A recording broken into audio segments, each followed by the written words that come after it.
पुण्यार्जक श्रीमती सपना जैन, धर्मपत्नी श्री विनोद जैन, पुत्र वधू श्रीमती प्राची जैन, धर्मपत्नी अरिहंत जैन, पौत्र पुण्यम जैन, वर्धमान फर्नीचर, मौजपुर, दिल्ली।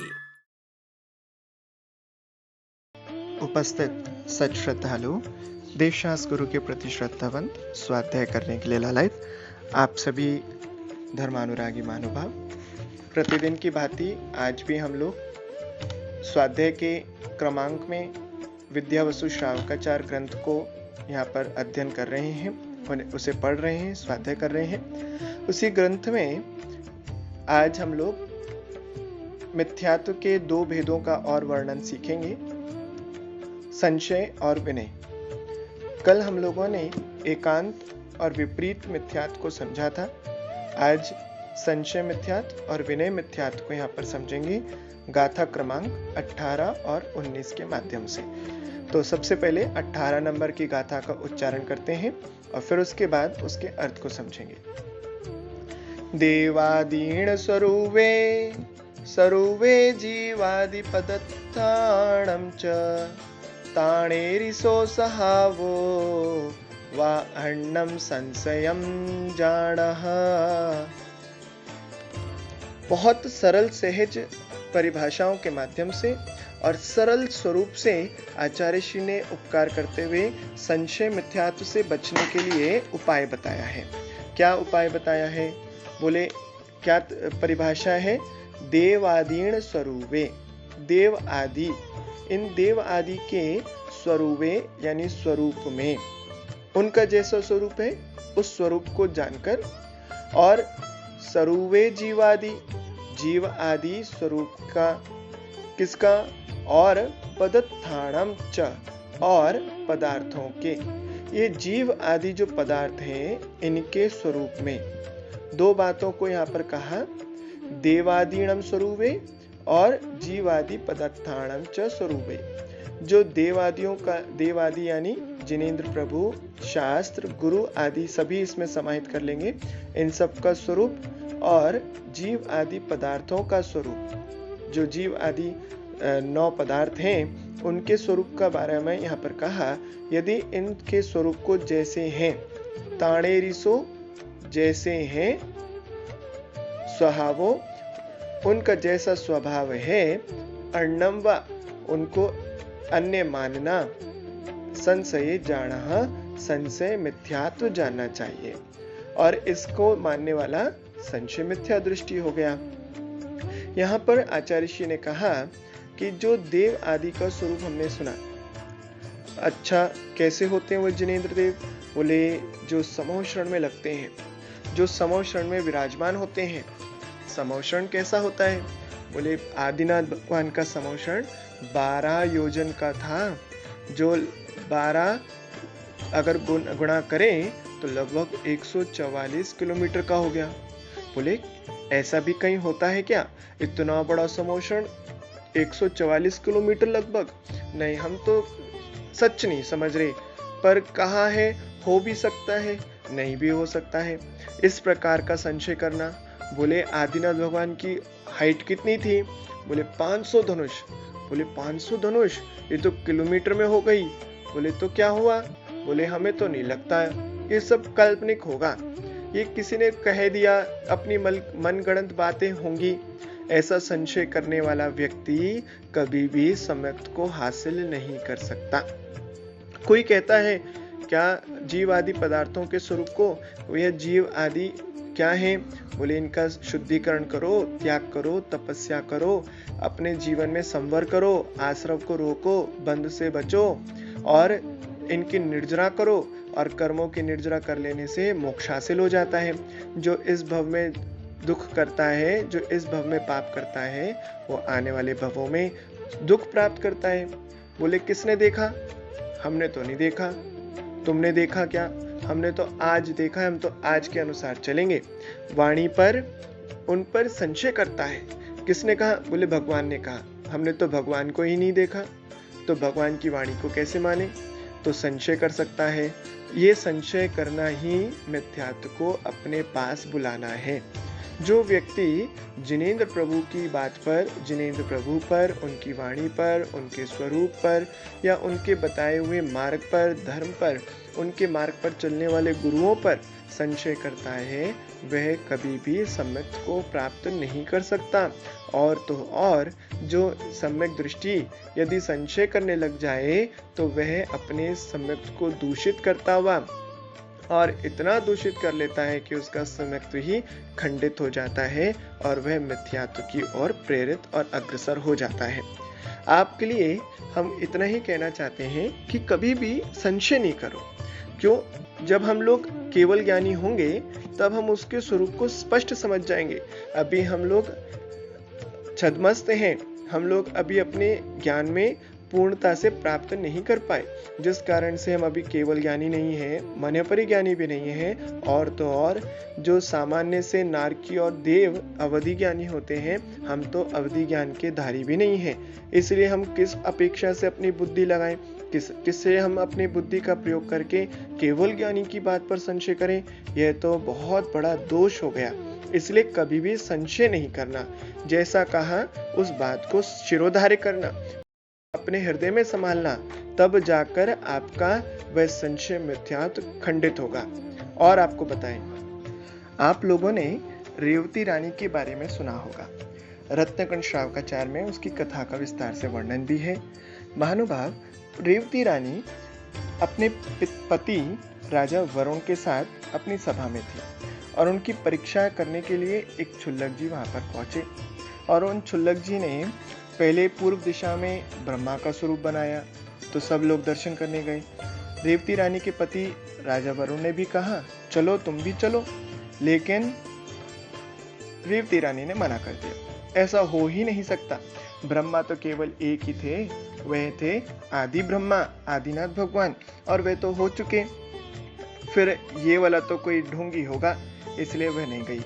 फिर दक्षिण दिशा में विष्णु का स्वरूप बनाया। बोले अब तो चलो, विष्णु आए हैं, सब लोग जा रहे हैं दर्शन करने।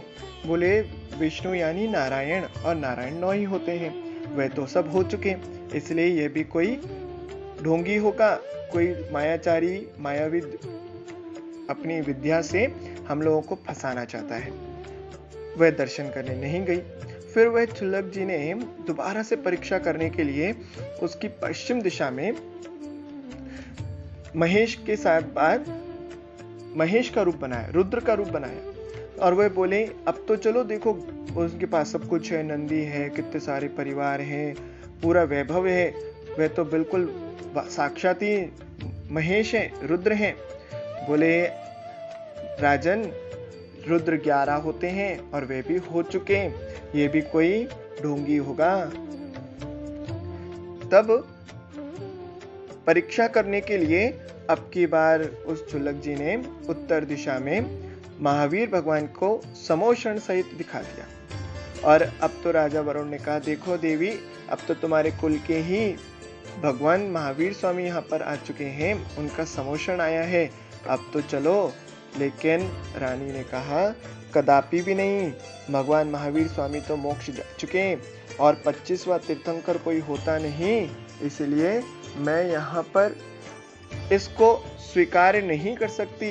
ये भी सच्चे कोई भगवान नहीं, ये तो कोई मिथ्या दृष्टि है या कोई मायावी है जो हमें ठगने के लिए यहाँ पर आया है।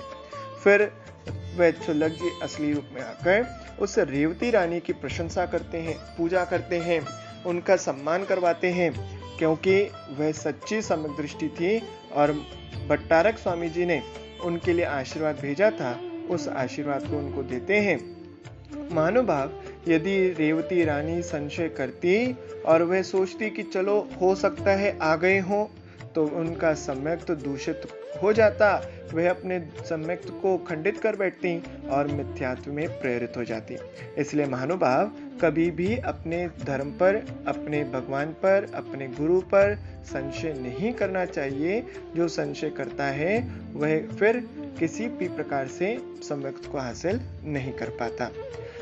अगली गाथा देखते हैं, गाथा नंबर 19, विनय मिथ्यात्व किसे कहते हैं। पहले इसकी गाथा का उच्चारण करते हैं। परमट्ठा परमट्ठे देव गुरुणोते धम्म सत्थाइम मणदे सव्व समाणम विणय मिच्छ दिट्टि बणी दो।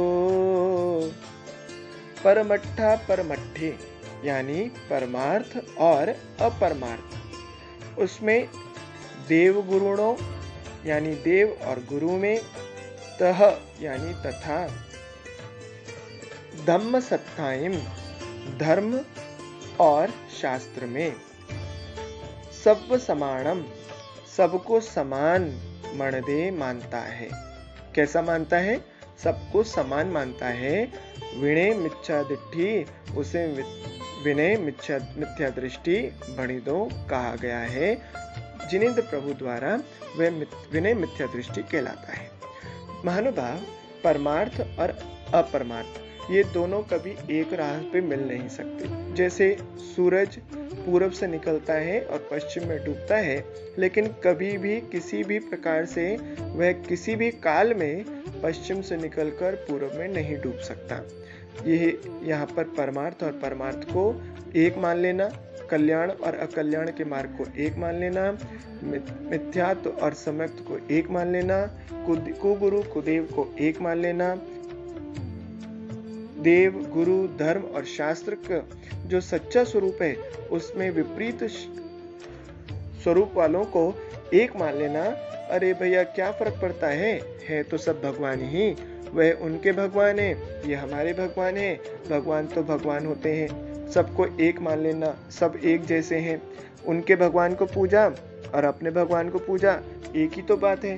देखो, कभी किसी का अपमान नहीं करना चाहिए, ये बात तो सत्य है, लेकिन पूज्यता केवल और केवल सच्चे देवशास्त्र गुरु में ही है और उनकी ही विनय करने की हम लोगों में भावना होनी चाहिए।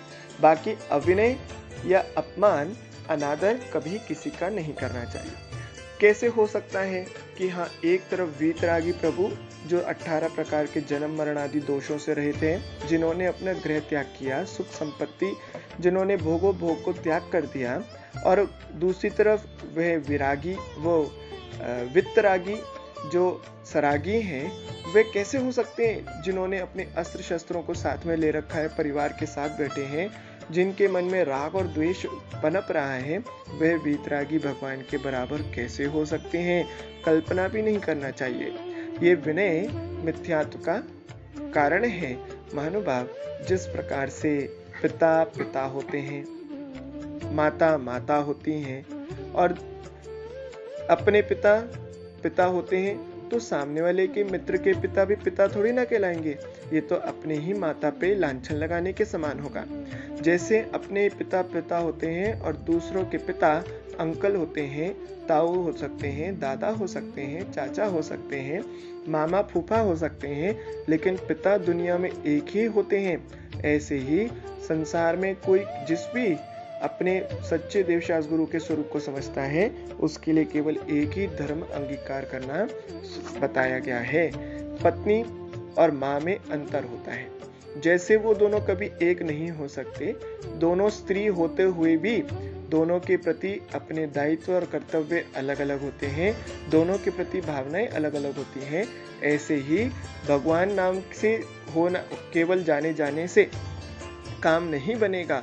भगवान कौन होते हैं? जिनमें भगवत्ता पाई जाए, जो दूसरों को भगवान बनाने में सक्षम हो, जो वीतरागी सर्वज्ञ हितोपदेशी हो, वही भगवान होते हैं। अब ये लक्षण जिसमें भी घटित होता हो, जो वीतरागी हैं, सर्वज्ञ और हितोपदेशी हैं, उनकी पूजा अर्चना करनी है, चाहे वह कोई भी क्यों ना हो, तो हम उनकी आराधना करते हैं। उसमें कहीं कोई बाधा नहीं है। लेकिन जो वीतरागी भी नहीं है, सर्वज्ञ भी नहीं है, हितोपदेशी भी नहीं है, अपने मत को बढ़ाने वाला है, अपने मत को सही बताने वाला है, अपने आप को सही बताने वाला है, वह व्यक्ति कभी भी हमें कल्याण का मार्ग नहीं दिखा सकता, संसार में ही भटकाने वाला है। जिस तरह से इंद्रभूति गौतम अपने शिष्यों के साथ बैठे थे, सौधर्मेंद्र ने एक वृद्ध का रूप बनाकर उनकी भावनाओं को जाना और उनके अहंकार को गलत करने के लिए उनसे प्रश्न किया जब उत्तर नहीं बना तो उन्होंने कहा, चल मैं तेरे गुरु को बताता हूँ कौन है वो। और वह ले जाकर उन्हें समोषण में पहुंचा दिया। और समोषण में पहुंचते ही मानसम को देखकर उनका मान खंडित हो गया। और मान खंडित होने के बाद जैसे उन्होंने भव्य कूट को पार किया और भगवान महावीर के साक्षात दर्शन किए, उनका मिथ्यात्व भी गलत हो गया और वह दीक्षा लेकर हम सबके लिए प्रथम गौतम स्वामी गणधर परमेष्ठी बने, जो भगवान महावीर स्वामी के समोषण में मुख्य गणधर स्थापित हुए। उनके सब भाइयों और शिष्यों ने सभी ने दीक्षा ले ली। महानुभाव, विनय मिथ्यात्व जब खंडित होता है तो वह आपके लिए मिथ्यात्व खंडन करने के लिए आप इन सबको छोड़ें। आपके लिए बस यही आज के लिए इतना बहुत है। आज स्वाध्याय को यहाँ पे पूर्ण करते हैं। बोले महावीर भगवान की जय।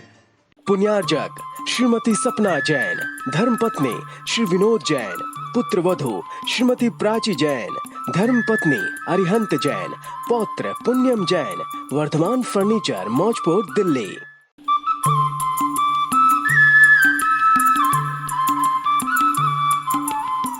ज्ञानमयी बातों को आत्मसात करने के लिए श्रीवाणी चैनल को सब्सक्राइब करें और हाँ, बेल आइकन को दबाना ना भूलें ताकि श्रीवाणी चैनल के भक्तिमय अपडेट सबसे पहले आप तक पहुंचे। जय जिनेंद्र।